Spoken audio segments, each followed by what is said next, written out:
வணக்கம் நேயர்களே. சென்ற 6வது வீடியோவில்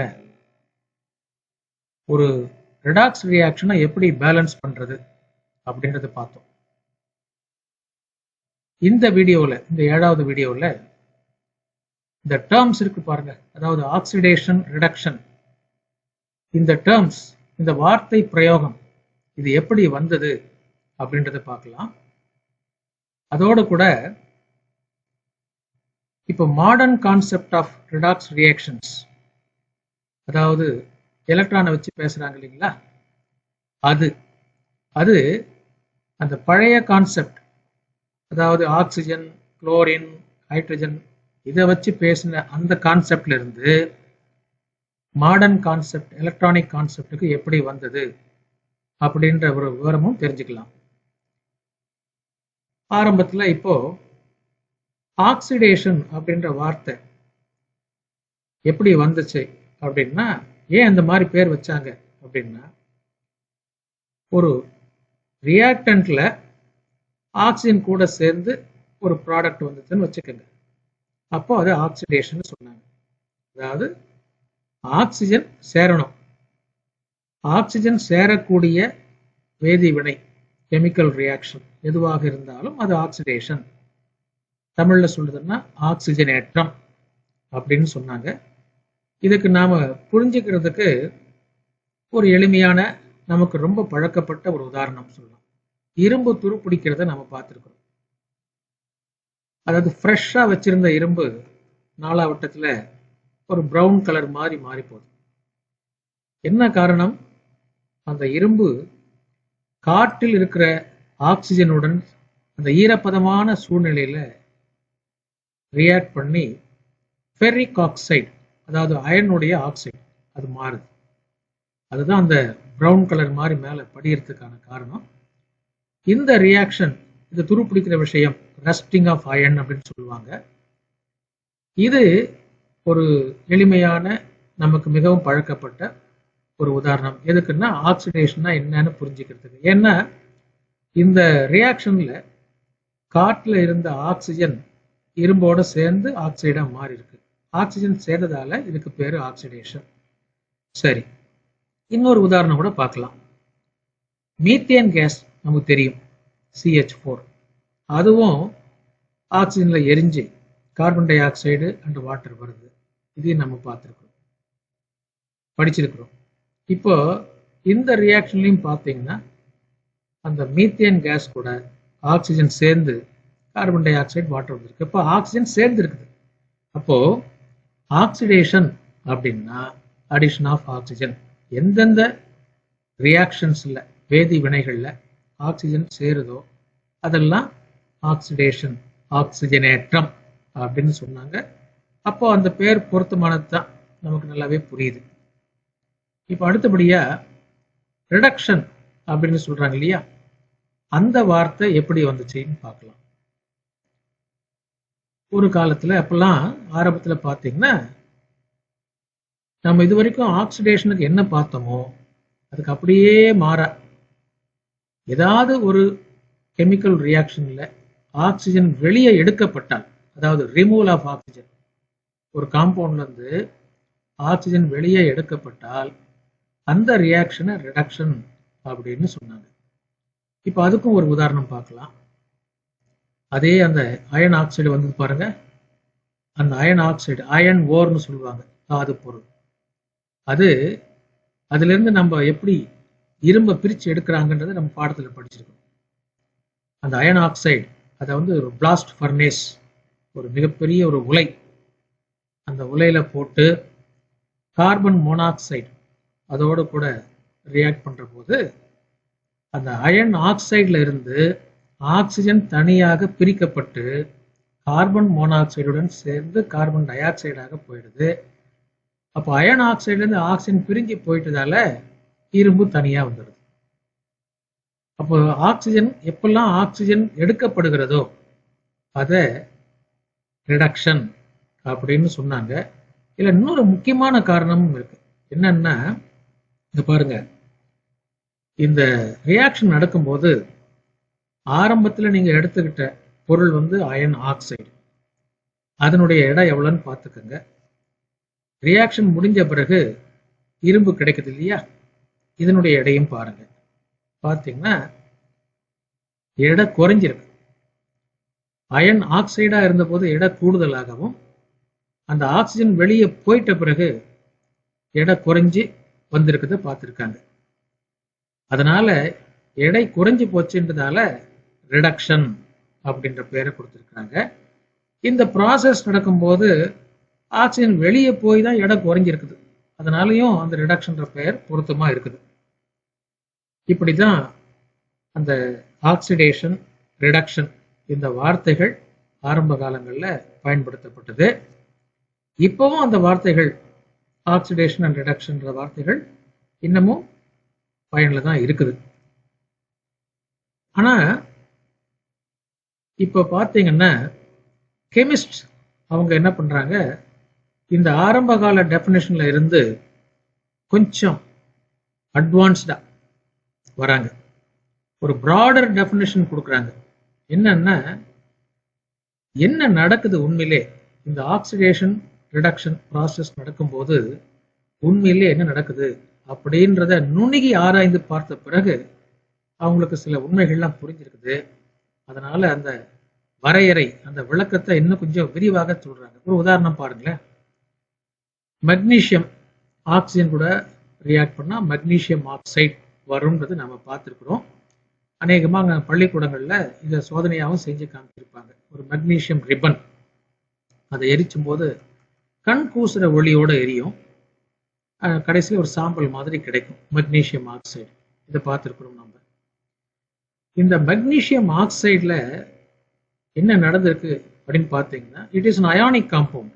அதுல இந்த மெக்னீசியம் 2 பாசிட்டிவ் சார்ஜ் இருக்கிற அயானா இருக்குது, Mg2+ அப்படின்னு சொல்லுவாங்க. இப்ப என்ன நடந்திருக்குன்னா, இந்த மெக்னீசியம் காற்று இருக்கிற ஆக்சிஜனோடு சேர்ந்து வினைபுரிகின்ற போது ஒவ்வொரு மெக்னீசியம் அணுவில் இருந்தும் 2 எலக்ட்ரானை கொடுத்துருச்சு. மெக்னீசியம் பொறுத்த வரைக்கும் எலக்ட்ரான் வெளியே போயிடுச்சு. அந்த வெளியேறின எலக்ட்ரான்களை 2 எலக்ட்ரான்ல யார் வாங்கிக்கிட்டாங்கன்னா அந்த ஆக்சிஜன் வாங்கிட்டு அது ஆக்சைடா மாறிடுச்சு. அப்போ மெக்னீசியம் 2 எலக்ட்ரானை இழந்து விட்டதால Mg2+ அயனா மாறிடுச்சு, பாசிட்டிவ் அயனா மாறிடுச்சு. அது வெளிவிட்ட 2 எலக்ட்ரானை வாங்கிக்கிட்டதால ஆக்சிஜன் வந்து ஆக்சைடு 2- அயனா மாறிடுது. இதான் நடந்திருக்கு. இதே மாதிரி வேற எங்கெல்லாம் ஆக்சிடேஷன் ரியாக்ஷன் நடக்குதுன்னு பாருங்க.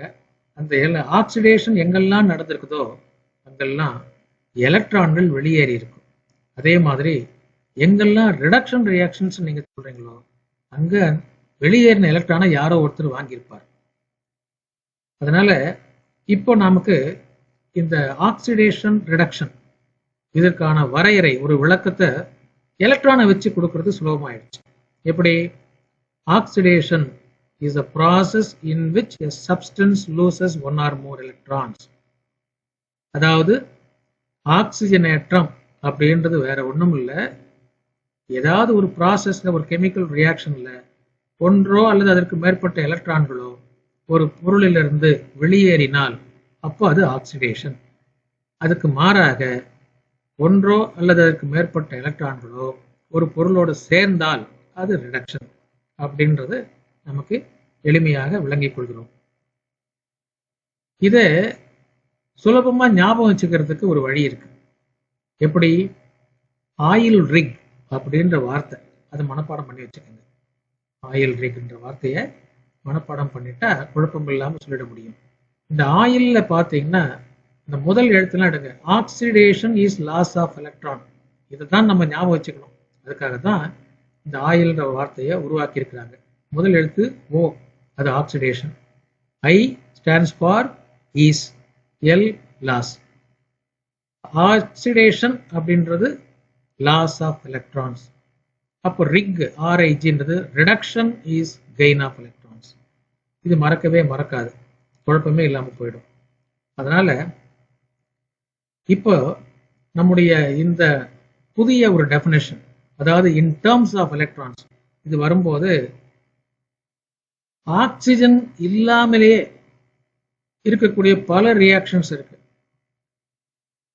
அதெல்லாம் கூட ஆக்சிடேஷனா இல்லை ரிடக்ஷனா அப்படின்றத விளக்கிட முடியும்.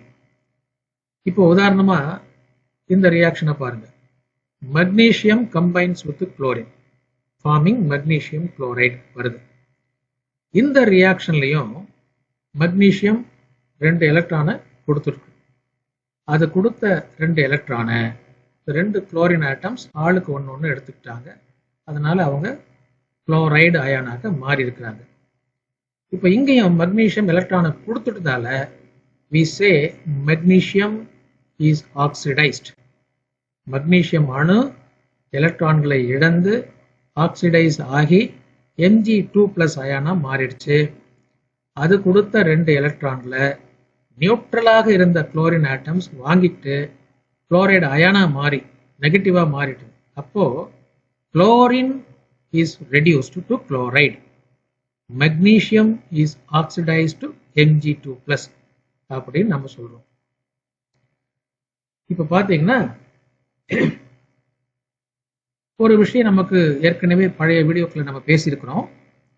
இந்த ஆக்சிடேஷன் ரிடக்ஷன் ரியாக்ஷன்ஸ் எங்க நடந்தாலும் ரெண்டும் தனித்தனியா நடக்க முடியாது, ஒன்னா சேர்ந்து தான் நடக்க முடியும்.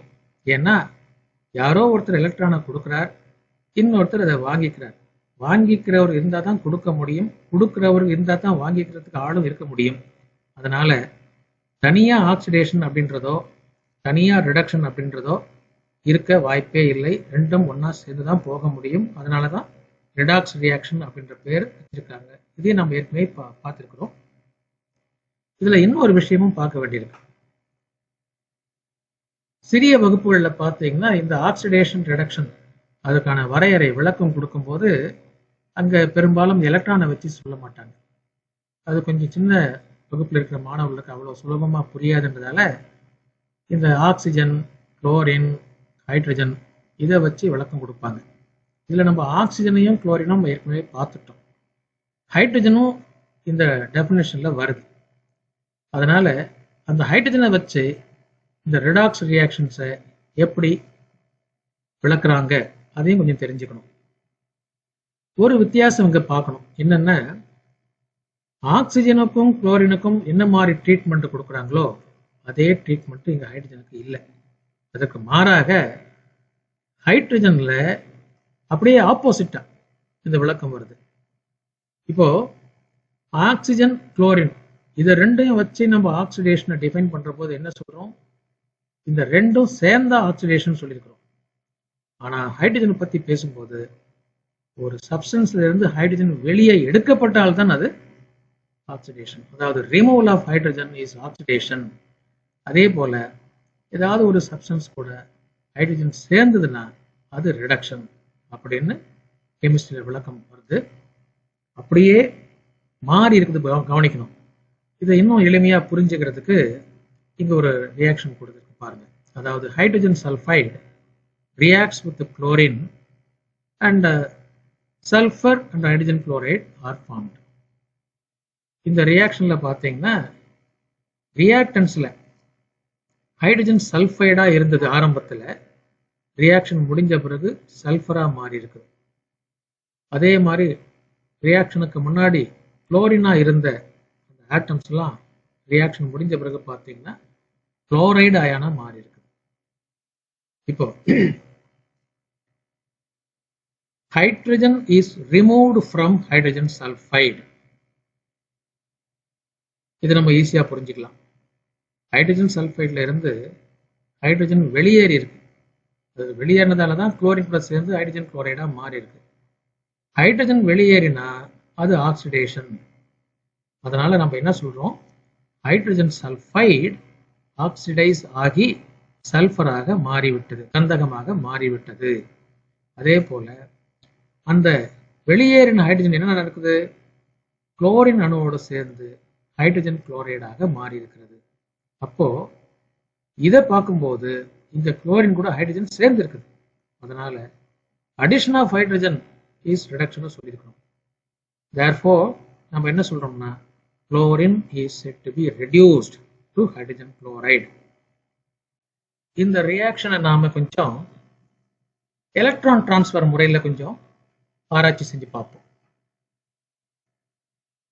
ரியாக்டன் சைடில் ஹைட்ரஜன் சல்ஃபைடு இருக்கு. அதில் ஹைட்ரஜனுடைய ஆக்சிடேஷன் நம்பர் +1, சல்ஃபருடைய ஆக்சிடேஷன் நம்பர் -2. அதே போல ரியாக்டன் சைடில் குளோரின் இருக்கு. அது எலிமெண்டா இருக்கிறதால அதனுடைய ஆக்சிடேஷன் நம்பர் 0. சரி, இவங்க 2 பேரும் ரியாக்ட் பண்ணி ப்ராடக்ட்ஸ் வராங்க. ப்ராடக்ட் சைடில் சல்ஃபர் பார்த்தீங்கன்னா அது எலிமெண்ட் ஃபார்மில் வந்துடுச்சு, அதனால அதனுடைய ஆக்சிடேஷன் நம்பர் 0. அதே சமயத்தில் ஹைட்ரஜன் குளோரைடில் பார்த்தீங்கன்னா ஹைட்ரஜன் இப்பவும் +1 தான். ஆனால் குளோரின், அந்த ஹைட்ரஜன் குளோரைடில் இருக்கிற குளோரின் அது -1 மாறி இருக்குது. இப்போ 2 பக்கமும் நாம இந்த ஆக்சிடேஷன் நம்பர்லாம் எப்படிலாம் மாறி இருக்குன்னு பார்த்துருக்குறோம். மொத்த ப்ராசஸையும் ஒரு இந்த மாதிரி கீழே அந்த பிக்சர்ல பாருங்க எங்க ரிமூவல் ஆஃப் ஹைட்ரஜன், எங்க ஹைட்ரஜன் சல்ஃபைட்ல இருந்து எடுத்து சல்ஃபர் கூட சேர்ந்து இருக்குது. அதே மாதிரி குளோரின் அந்த ஹைட்ரஜன் கூட சேர்ந்து ஹைட்ரஜன் குளோரைடா வந்திருக்குது. There is no change in the oxidation number of hydrogen before and after the reaction. ஏன்னா முன்னாடியும் +1 தான், அப்புறமும் +1 தான் இருக்குது. ஆனா யார் மாறி இருக்காங்கன்னு கவனிச்சு பார்த்தீங்கன்னா சல்ஃபைடு அயான், சல்ஃபைடு அயான் ரியாக்ஷனுக்கு முன்னாடி சல்ஃபைடு அயான் ஆகுது, அதாவது 2 மைனஸ், அது 2 எலக்ட்ரானை கொடுத்துட்டு சல்ஃபர் ஆட்டமா மாறி இருக்குது. அது நம்ம பாருங்க ரியாக்ஷனா காமிச்சிருக்கோம். S2- giving rise to S+2E. எலக்ட்ரான்கள் இங்க வெளியே எடுக்கப்பட்டதால இது நம்ம ஆக்சிடேஷன் அப்படின்ட்டு சுலபமா புரிஞ்சுக்கலாம். சல்ஃபைடு அயான் இங்க ஆக்சிடைஸ் ஆகி சல்ஃபராக மாறி இருக்கிறது. அதே போல குளோரின் ஆட்டம், ரியாக்ஷனுக்கு முன்னாடி நியூட்ரலா இருந்த குளோரின் ஆட்டம் 2 எலக்ட்ரானை வாங்கிக்கிட்டு குளோரைடு அயானா மாறி இருக்குது. அதனால chlorine atom is said to be reduced. இப்போ இந்த ஒட்டுமொத்தமா இந்த ப்ராசஸ்ல பாத்தீங்கன்னா ஹைட்ரஜன் அவருடைய ஸ்டேட்டஸ்ல ஒரு மாற்றமும் இல்லை. ஆனா மறைமுகமாக அவர் என்ன பண்ணியிருக்காரு, ஹைட்ரஜனுடைய ரிமூவல், சல்ஃபைடு அயான் ஆக்சிடேஷன் நடக்கிறதுக்கு உதவி இருக்குது. அதே போல அவருடைய அடிஷன், ஹைட்ரஜன் சேர்ந்ததால குளோரின், அந்த எலிமெண்டல் குளோரின் ரெடியூஸ் ஆகி குளோரைடு அயானா மாறி இருக்குது. இந்த விளக்கத்திலிருந்து நம்ம என்ன புரிஞ்சுக்கிறோம்னா, பழைய கான்செப்ட் சொல்றோமே, அதாவது ஆக்சிஜன், குளோரின், ஹைட்ரஜன், இதையெல்லாம் வச்சு முதல்ல விளக்கம் கொடுத்தாங்க இல்லையா, ரெடாக்ஸ் ரியாக்ஷன். அதுக்கும் இப்ப மாடர்னா நாம பேசுறோமே எலக்ட்ரானை வச்சு, இதற்கும் ஒரு வித்தியாசமும் இல்லை. சொல்ல போனா மாடர்ன் கான்செப்ட் இன்னும் மிக எளிமையாகி விட்டது. பழைய கான்செப்ட்லயாவது நீங்க கவனமா இருக்கணும். அதாவது ஆக்சிஜன், குளோரின் இவங்க 2 பேரும் சேர்ந்தாதான் ஆக்சிடேஷன், ஹைட்ரஜனை வெளியே எடுத்தாதான் ஆக்சிடேஷன். யாரு சேர்ந்தா ஆக்சிடேஷன், யாரு எடுத்தா ரிடக்ஷன்றது கொஞ்சம் கன்ஃபியூஸ் ஆகி மறந்து போறதுக்கு சான்ஸ் இருக்கு. ஆனா இந்த மாடர்ன் கான்செப்ட்ல அவங்களெல்லாம் நீங்க நினைச்சுக்க வேண்டிய அவசியம் இல்லை. எலக்ட்ரானை எடுத்தா ஆக்சிடேஷன், எலக்ட்ரானை சேர்த்தா ரிடக்ஷன், ரொம்ப சுலபமா வேலை முடிஞ்சு போச்சு. அதனால இந்த மாடர்ன் கான்செப்ட் மிகவும் எளிமையாக மாறி இருக்கிறது. இதுவரைக்கும் நாம பேசின இந்த விஷயத்தை கவனிச்சு பார்த்தோம்னா, கிவ் அண்ட் டேக்னு சொல்றோம் பாருங்க, அதாவது கொடுக்கல் வாங்கல், அதுதான் இங்க நடக்குது. கிவ் அண்ட் டேக், கொடுக்கல் வாங்கல் அப்படின்றது மனித வாழ்க்கையில ஒரு தவிர்க்க முடியாத அங்கம். ஏதாவது ஒரு அக்கேஷன்ல யாராவது ஒருத்தர் கொடுக்க வேண்டிய சூழ்நிலை இருப்பாரு, இன்னொருத்தர் வாங்கிக் கொள்ள வேண்டிய சூழ்நிலை இருப்பாரு. எந்த சூழ்நிலையிலும் யாரும் யாருக்கும் கொடுக்க வேண்டிய அவசியம் இல்லை, யாரும் யாரிடமிருந்தும் வாங்கிக் கொள்ள வேண்டிய அவசியம் இல்லை அப்படின்ற ஒரு சூழ்நிலை வருவதற்கு வாய்ப்பே இல்லை. அதாவது நான் என்ன சொல்ல வரேன்னா, இந்த கொடுக்கல் வாங்கல் என்பது மனித வாழ்க்கையில தவிர்க்க முடியாத ஒரு அங்கம். அது மனித வாழ்க்கையில மட்டும்தான் இருக்குதுன்னு நினைக்கிறீங்களா? இல்லை, இந்த வேர்ல்ட் ஆஃப் ஆட்டம்ஸ் அண்ட் மாலிகுல்ஸ்லையும் கூட இந்த கொடுக்கல் வாங்கல் என்பது தவிர்க்க முடியாத விஷயம். என்ன ஒரு வித்தியாசம், மனித வாழ்க்கையில இந்த கொடுக்கல் வாங்கல்ன்றது பெரும்பாலும் பணத்தை அடிப்படையாக கொண்டு இருக்கிறோம், சில சமயங்கள்ல பொருட்களை அடிப்படையாக கொண்டு கூட இருக்கலாம். ஆனா இந்த கெமிஸ்ட்ரி, இந்த கெமிக்கல் ரியாக்ஷன்ஸ்ல கொடுக்கல் வாங்கல் அப்படின்னு வரும்போது ஒன்லி எலக்ட்ரான்ஸ் தான். அதனால இதுதான் இந்த ரெடாக்ஸ் ரியாக்ஷனுக்கு பின்னால இருக்கிற ஒரு பிலாசபி. நான் முதல் வீடியோவில், அதாவது இன்ட்ரோடக்ஷன் வீடியோவில் சொல்லியிருப்பேன், கெமிஸ்ட்ரி கான்செப்ட்ஸ் எல்லாம் சயின்ஸ் கான்செப்ட் தான். ஆனா அதுக்கு பின்னாடி கொஞ்சம் நிதானமாக ஆழமாக சிந்தித்து பார்த்தால் வாழ்வியலோடு சம்பந்தமுடைய பல விஷயங்கள் அதுல மறைவாக இருக்கிறது அப்படின்னு சொல்லியிருந்தேன். அந்த கண்ணோட்டத்தோடு பார்க்கும்போது வாழ்வியலும் சுலபமாக விளங்கும், கெமிஸ்ட்ரி கான்செப்ட்ஸும் சுலபமாக புரியும் சொல்லியிருந்தேன். இங்க என்டையர் ரெடாக்ஸ் ரியாக்ஷனுடைய பின்னணியில என்ன இருக்குதுன்னு பார்த்தீங்கன்னா கொடுக்கல் வாங்கல் அப்படின்ற விஷயம் இருக்குது.